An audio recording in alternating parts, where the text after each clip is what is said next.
The wind howled in drawn-out bursts, sounding like the claws of a giant monster raking against the thin wooden wall of the cabin perched atop the Cascade Range. Outside, the world had vanished. There was no sky, no ground, only a frantic, chaotic expanse of white. It was Christmas Eve, but in this earthly hell, there were no ringing bells, no carols, and certainly no miracles. There was only Mason Steele, Vance, and the pistol resting on the rough wooden table. Mason sat motionless in the only armchair left in the cabin. At 40, he looked more like an ancient ruin than a man. His military-cut hair was streaked with gray, not from age, but from endless, agonizing nights of insomnia. His eyes, once likened to cold steel by his comrades for their unyielding focus, were now dull and lifeless, staring into the fireplace that had long gone cold. The cheap bottle of liquor on the table was 2/3 empty. The amber liquid was the only thing keeping him warm, or at least fooling him into believing he still had sensation. 3 years. It had been 3 years since that out-of-control truck crushed his family's small sedan, taking Sarah and little Lily. Forever. 3 years since Mason Steele, the invincible Navy SEAL, had died, leaving only this empty shell to exist. He had chosen this place to end it. No electricity, no phone signal. 50 miles of treacherous mountain road from the nearest town. He hadn't stocked up on wood for the winter. He allowed the cold to slowly seep into the house. Like an uninvited guest, he secretly awaited. When the body temperature drops, they say there is a peaceful sense of drowsiness. Mason waited for that sleep. He raised the gun, his thumb gently rubbing the safety catch. The cold metal against his skin was a painfully familiar sensation. Click! A strange sound rang out, interrupting his dark thoughts. Mason froze. His ears, trained to hear a dry twig breaking in a tropical jungle or a distant rifle being cocked hundreds of yards away, twitched. It wasn't the wind battering the window, nor was it a branch snapping under the weight of snow. Scratch, scratch, scratch. A scratching sound. It came from the front door. Urgent, strong, yet rhythmic. 1, 2, 3, pause. 1, 2, 3, pause. The hair on Mason's neck stood up. That was not the behavior of a wild animal frantic with hunger. It was a signal. A wolf would knock. A bear would tear the door down. But what was out there was asking to be let in. Instinct surged, overwhelming the haze of alcohol and despair. Mason sprang to his feet, the gun shifting from a resting position to combat ready. He moved silently toward the door, his bare feet steady on the icy wooden floor. He flattened himself against the door frame, his hand on the bolt. "Who is it?" he growled, his voice hoarse and fractured from weeks of disuse. There was no reply, only a low whimper, a heavy, labored panting seeping through the crack beneath the door.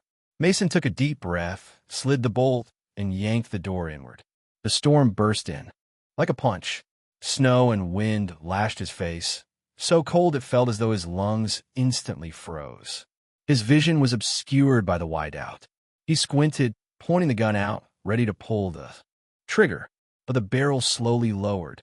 Standing right on the threshold, amidst nature's fury, was a dark silhouette. A large German shepherd. Snow was packed and had thick ice on its coat. One ear was torn, the blood frozen into dark streaks. Its body trembled violently, muscles convulsing from the lethal cold. But it wasn't lying down. It wasn't tucking its tail in surrender. It stood there, for paws braced firmly against the snow, head held high, looking straight at Mason. The eyes. Mason was stunned when he looked into those eyes. Fiery amber, intelligent, and resolute. This was not the gaze of a household pet. It was the look of a warrior pushed to the limits of endurance, who refused to collapse before completing a mission. Mason noticed the collar. Although frayed and obscured by snow, he recognized the specialized metal clasp, a tactical collar used only for K-9 service dogs or military working dogs. "Lost your unit, soldier?" Mason whispered, lowering the gun completely. The dog didn't answer. It shifted its feet slightly, a difficult movement, as if its joints were already freezing. And as it moved aside, Mason saw the reason why it was. Still standing, tucked tightly beneath its belly, nestled between its four legs and thick fur, were two tiny bundles of fluff. Two puppies, probably only 6 or 7 weeks old. They were whimpering, thin cries like kittens, so faint they were almost swallowed by the wind. The mother dog had been sheltering them from the wind. She had used her own body as a shield, enduring the full brutality of the blizzard to keep a fragile warmth for the two tiny lives. She looked at Mason, then bowed her head to gently lick the head of a pup that was starting to fade before looking back up at him. This time, the steadfast gaze wavered slightly. A plea, not for herself. I'm finished, but save the little ones. Mason's throat tightened. A sharp pain shot up his spine, straight to his brain. This image, it was too familiar. He remembered Kabul in 2010. He remembered the look in the captain's eyes as he shoved Mason into a foxhole before the mine exploded. That looked sad live. For me. And more painfully, he remembered Sarah. In the final crushing moment, his wife had turned, using her slender back to shield Lily in the back seat. She died in a protective stance, exactly like the dog standing before him now.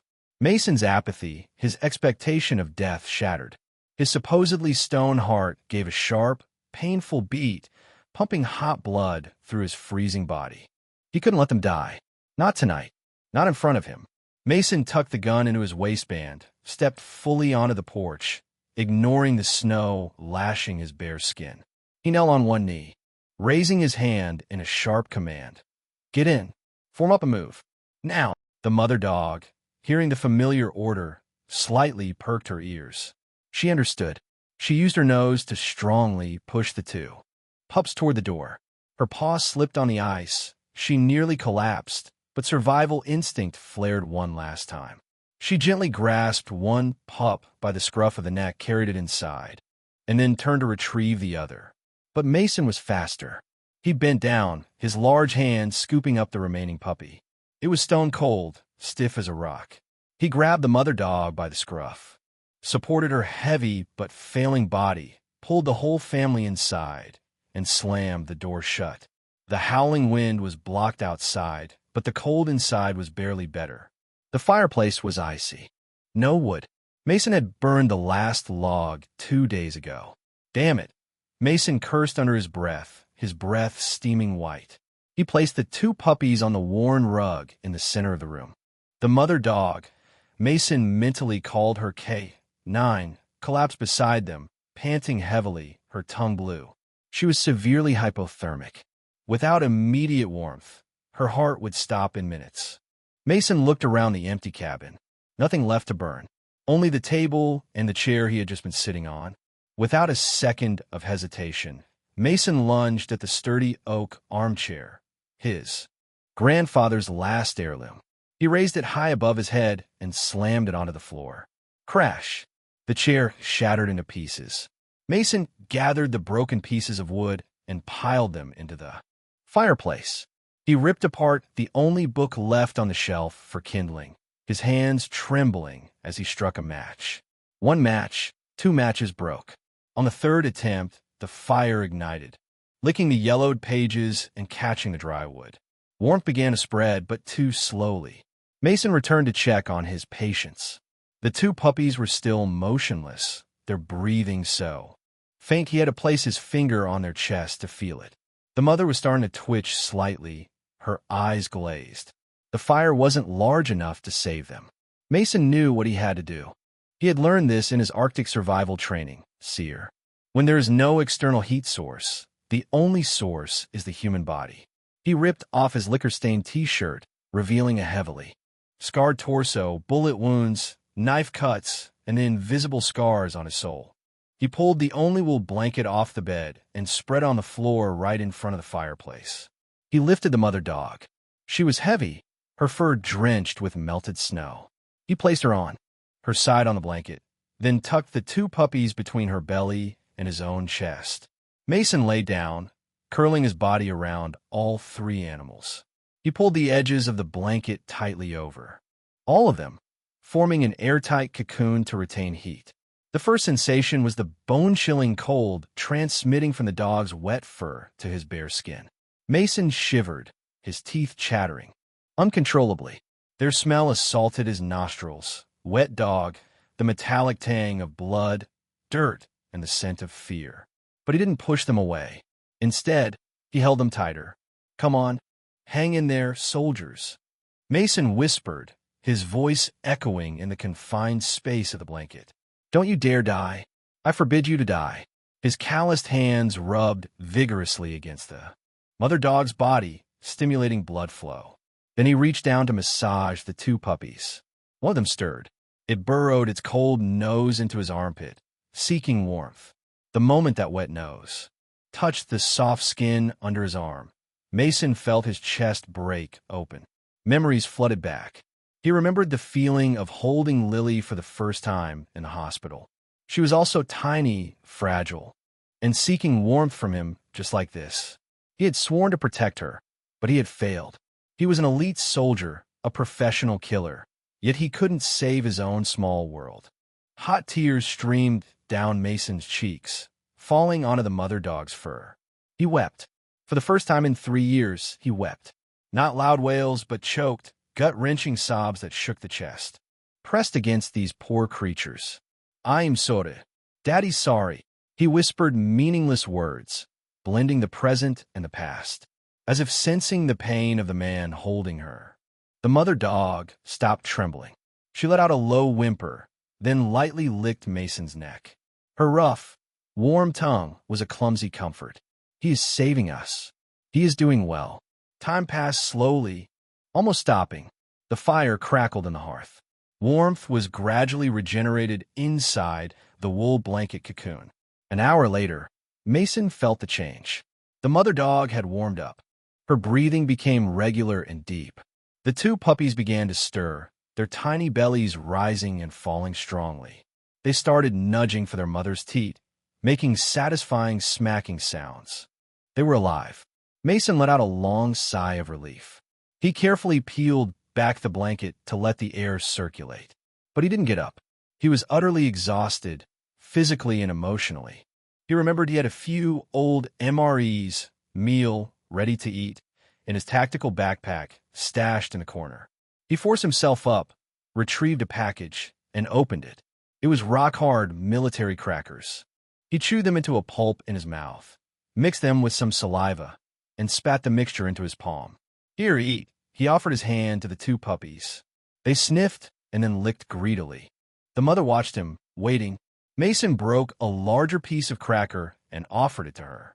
She didn't eat immediately but stared at him for a long moment, as if memorizing this face, this scent.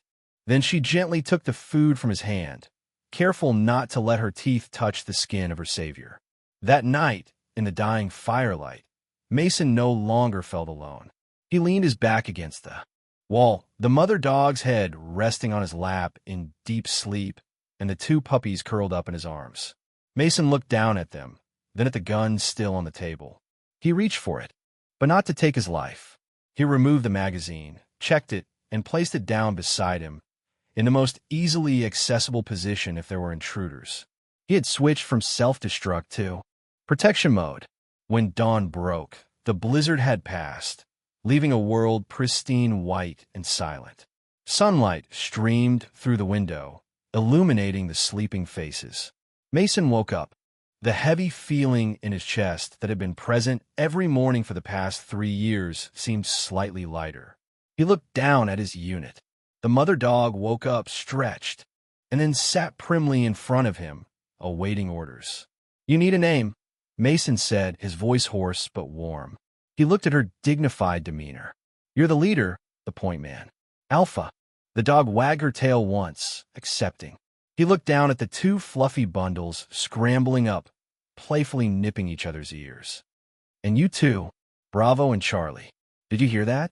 Bravo gave a tiny, yapping woof, then tumbled onto the floor.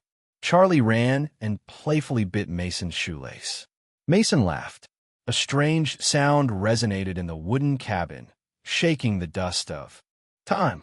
He stood up, walked to the window, and looked out at the majestic mountains glittering in the sun. This cabin was no longer a tomb. It was an outpost. And he, Master Sergeant Mason Vance, had just been assigned a new mission. A mission to keep this small, strange family alive. The darkest days of winter finally retreated. The sun, which had been a pale silver disk for the past 3 months, now cast warm, golden honey light, full of vitality. The snow on the Cascades' summit melted, forming thousands of babbling brooks that meandered through the rocks, awakening the intense scent of damp earth, pine sap, and life renewed. For Mason, this spring was not just a change in weather. It was the resurrection of a dead soul. Every morning, instead of staring blankly into the bottom of a bottle, Mason woke up with the sun. He laced up his old military boots, donned his faded camouflage jacket, and called his unit to assembly. Alpha, wake up, girl. Bravo, Charlie. Stop chewing on each other's ears and fall in line. Mason's voice echoed through the ancient forest, authoritative but with a hint of barely concealed affection. Alpha was always the first to appear, sitting rigidly by his left foot, her amber eyes quickly scanning the surroundings for security.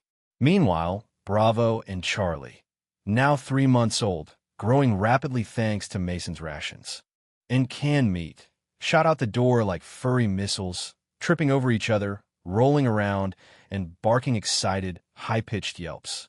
They began their patrols. Mason didn't call a walk. For him, the forest when the snow melted was a potential battlefield.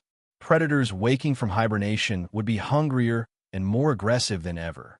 He carried his old Remington 700 rifle, an item he found in his grandfather's storage, slung over his shoulder, and a Bowie knife by his hip. That afternoon, the air was thick with the scent of water vapor rising from the ground. They stopped by a large creek about 2 miles from the cabin. The water was crystal clear, freezing cold, and rushed over slippery rocks. Mason knelt to splash water on his face, feeling the cold sharp enough to awaken every nerve cell. Alpha stood beside him, drinking slowly, her ears perked, listening to the wind. About 50 meters away, towards a dense thicket of blackberry bushes just starting to sprout, Bravo and Charlie found new amusement. A long-tailed chipmunk darted past, and the pup's nascent hunting instincts flared up. They barked loudly, chasing the reddish-brown tail, completely ignoring the safety boundary Mason had set. Charlie, get back here, Mason yelled, standing up and dusting his hands. Usually, they would immediately return, but today, the rushing water drowned out his command. More importantly, another scent had overwhelmed their young sense of smell. Suddenly, the surrounding space seemed to freeze. The chirping of birds went silent. Alpha, who was drinking water, stiffened. The fur along her spine stood up like a row of spikes. She didn't bark. She emitted a low, deep vibration from her chest, a growl full of menace and fear. It was a level 1 danger signal. Mason, with the instinct of a seal who had experienced hundreds of ambushes, felt the change in air pressure before he saw it. A strong stench assaulted his nose, the smell of rotting meat, of long-standing muck, and a pungent musk. Charlie, run! Mason screamed, tearing his throat. But it was too late. From the dense bushes behind the 2 pups, a looming mountain of grayish-brown fur stepped out. A grizzly bear. It was terrifyingly huge, nearly 10 feet tall when standing on its hind legs. But it wasn't well fed. The sparse fur and baggy skin around its massive frame showed it had endured a harsh winter and was ravenously hungry. Its tiny eyes were bloodshot, fixed on the 2 small, slow creatures in front of it. Bravo and Charlie froze stiff. Primal fear paralyzed their legs. They flattened themselves against the ground, whimpering and wetting themselves in terror. The bear let out a roar that shook Mason's chest. It raised its colossal paw, the claws long as daggers gleaming in the afternoon sun. Mason tore the rifle from his shoulder. All movements happened in a tenth of a second. Chamber around. Aim. Lock onto the beast's head. Bang. That was the sound that should have rung out. But instead, there was a dry, lifeless click. The bullet misfired. or the firing pin spring was too old. The gun had betrayed him at this moment of life and death. Mason's heart plummeted. He saw the bear's claw starting to descend.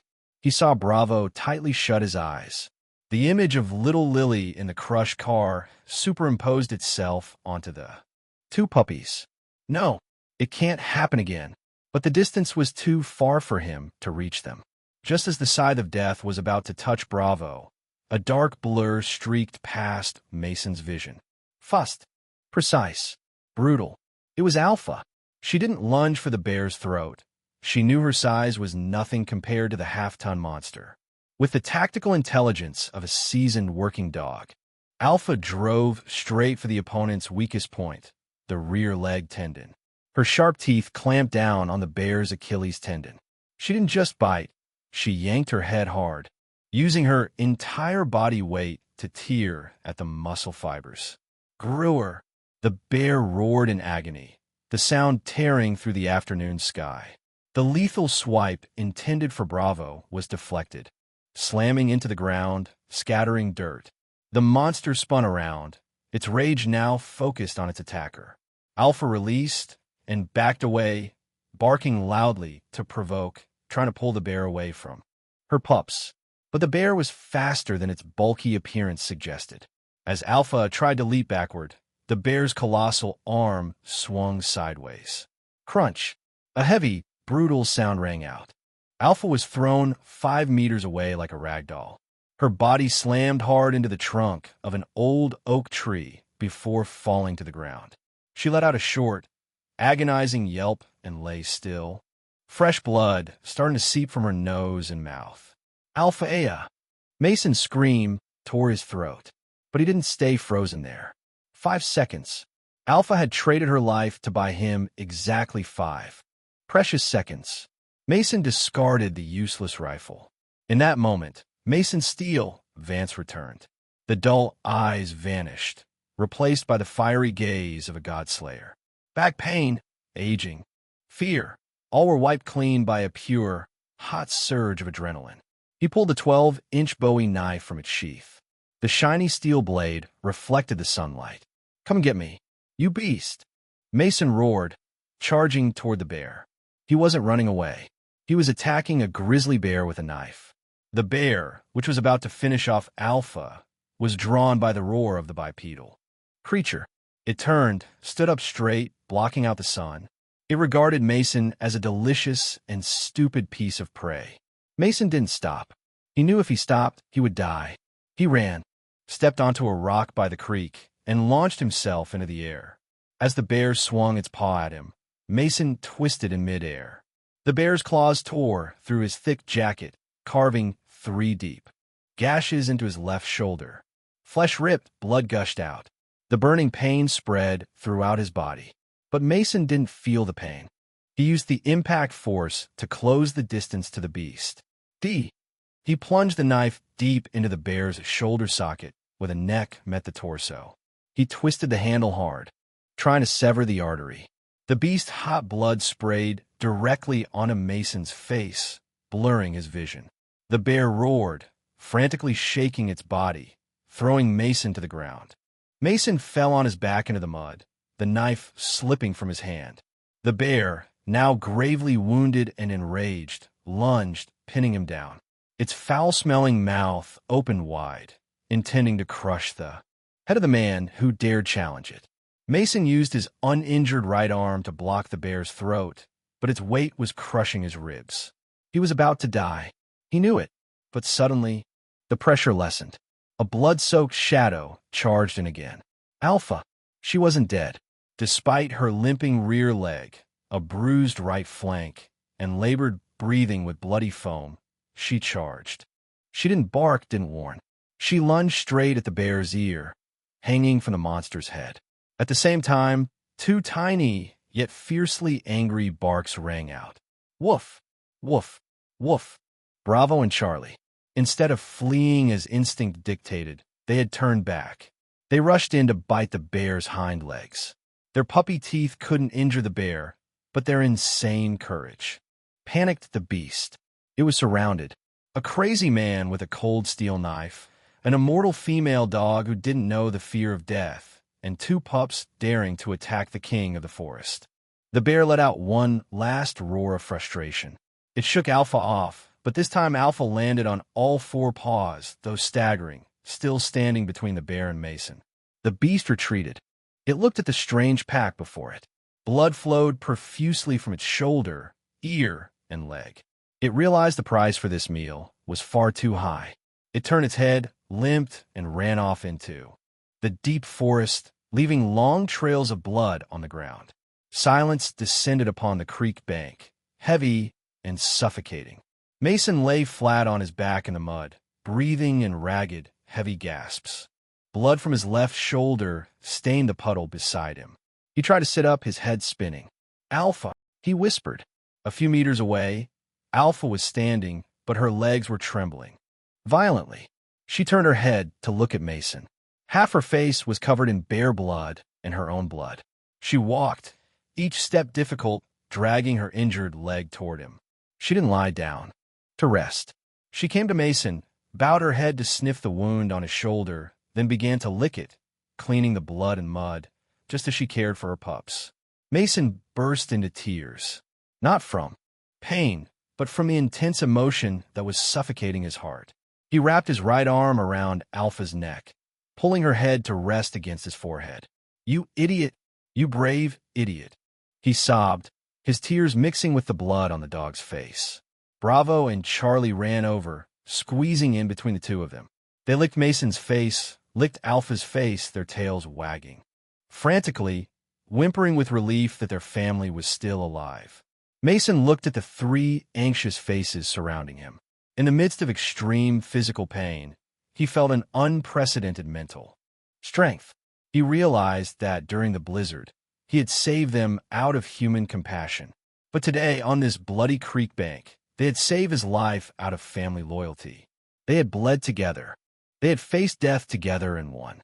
Mason gritted his teeth, tearing a piece of his shirt to tightly bandage his shoulder wound. He picked up the knife, returned it to its sheath. Then he bent down, scooping up both Bravo and Charlie with one arm, his other arm around Alpha's neck for her to lean on. "Let's go home," Mason said, his voice deep but steady as the mountains. Behind him, "We're going home." They walked under the crimson sunset, the shadows of a man and three dogs stretching long on the ground, blending into an inseparable, unified whole. The stillness of the forest after the battle did not bring peace. It was heavy like a lead weight. The grizzly bear's roars still echoed in the air, mixing with the stench of the wild beast and the strong smell of blood evaporating under the sunset. Mason slumped onto the muddy ground. The pain from his left shoulder was no longer a burning sensation. It had turned into a cold, numb ache, signaling that his body was beginning to go into shock. He panted heavily, each gulp of cold air entering his lungs, causing sharp pain in his chest. Perhaps a few ribs were fractured under the monster's pressure. But Mason didn't look at his own wound. His eyes were fixed on Alpha. The working dog lay on her side on the decaying leaf litter, her dark fur matted with blood and mud. Her amber eyes, usually blazing with alertness, were half closed, full of exhaustion.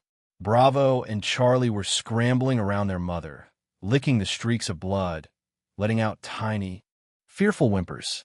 They didn't understand what had just happened, only that their world had nearly collapsed. "Alpha, come here. Hang on, girl," Mason whispered. He wasn't strong enough to stand, so he crawled. He dragged his injured leg and dangling left arm across the ground, inching toward the dog. As the distance closed, Alpha slightly opened her eyes, seeing her commander.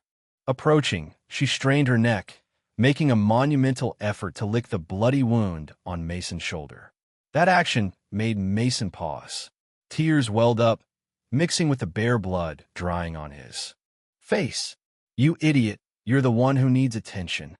He extended his uninjured right arm, gently examining Alpha's body. A patch on her right flank had been torn open by the bear's claws, exposing raw flesh. Fortunately, the claws hadn't punctured her lung, but the wound was deep and bleeding continuously. Her rear leg also showed signs of severe fracture or dislocation.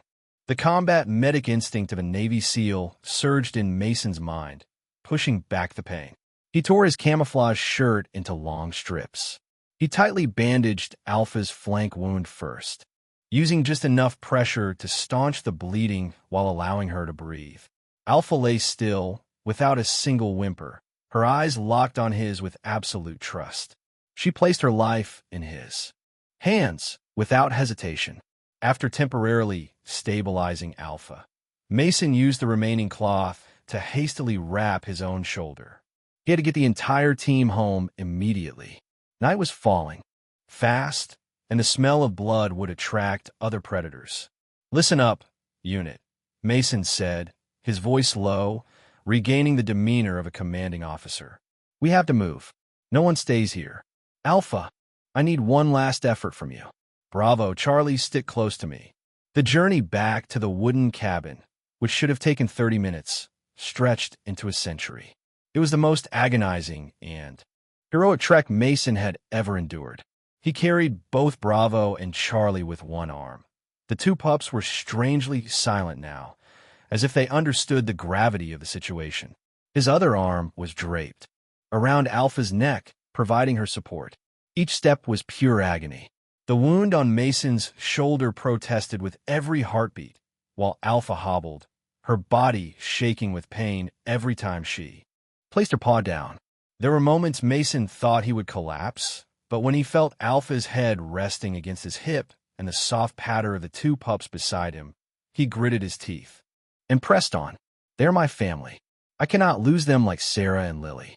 When the flickering yellow light of the wooden house appeared at the end of the trail, Mason felt like he had seen heaven.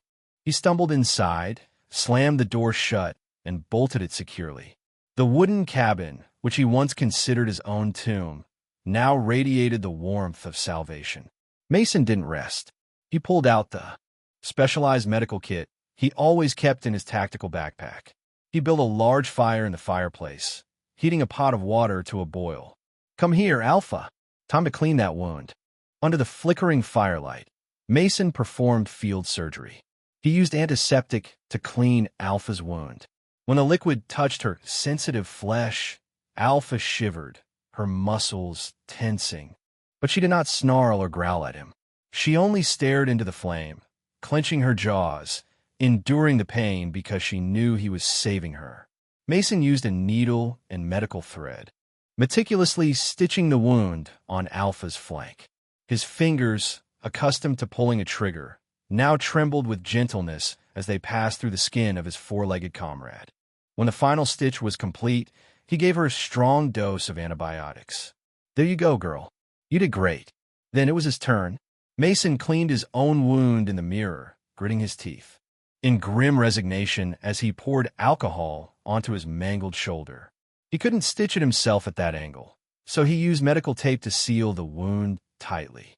When everything was done, Mason collapsed onto the rug in front of the fireplace, exhausted. Alpha lay down right beside him. Bravo and Charlie, tired after a long, terrifying day, burrowed into Mason's armpit, their heads resting on their mother's back, and quickly fell asleep. In the silence of the night, with only the crackling of burning wood, Mason lay there, looking up at the ceiling. He remembered that stormy night when he held the gun, intending to end his life. He remembered the empty, meaningless feeling of a man abandoned by the world. And then he looked down at his reality. Under his hand was Alpha's soft fur. In his breath was the scent of 3 dogs. He realized a profound truth. He had saved them from the storm, but they were the ones who had pulled him from the abyss. They had given him a reason to fight, a reason to protect, and most importantly, they showed him he was still capable of love. Alpha had taken the bear's blow not out of animal instinct, but out of a warrior's loyalty to a comrade. Bravo and Charlie hadn't fled because they considered him their father, the leader of the pack. "We are family," Mason whispered into the darkness, tears gently streaming down. "I swear, nothing will ever separate us again." 2 years later, the small town at the foot of the Cascades had grown accustomed to a strange but admirable sight. Once a week, an old pickup truck would park outside the general store. Stepping out of the truck was a large man with a weathered face and a long scar visible beneath his t-shirt on his left shoulder. It was Mason Vance. He was no longer the crazy man on the mountain everyone once feared. Now, his eyes were clear, and a smile was always present when he greeted people. But what made everyone turn their heads was his escort unit. Alpha, the fierce German shepherd, walked closely to Mason's left. Although her gait was slightly off due to her old injury, her demeanor was still as majestic as a queen. To his right were Bravo and Charlie, two large, strong male dogs, constantly scanning their surroundings with the iron discipline of dogs trained by a Navy SEAL. It didn't need leashes. They followed Mason like the most loyal shadows. Townspeople recounted that once a group of drunken youths tried to pick a fight with Mason, but all it took was for Alpha to step forward slightly and emit a low growl, and the whole group sobered up and scattered in terror. Mason was no longer lonely. The wooden cabin on the mountain was now filled with joyful barking, running feet, and the warmth of life. Every afternoon, they would sit together on the porch, watching the sun set behind the snow-capped peaks. He still remembered Sarah and Lily, but now their memories were no longer knives twisting in his heart. He believed that somewhere they were smiling to see that he had finally found happiness. He had found a new unit, a new family in the creatures the world had once discarded. One afternoon, as Mason sat stroking Alpha's head, with Bravo and Charlie chasing each other on the grass, he softly murmured an old seal motto, "No one gets left behind." He looked down at his three dogs and smiled. That's right, none of us are left behind. The dawn of a new life had truly begun, not with medals or accolades, but with a door opened in the middle of a blizzard and a vow sealed with blood, tears, and eternal loyalty.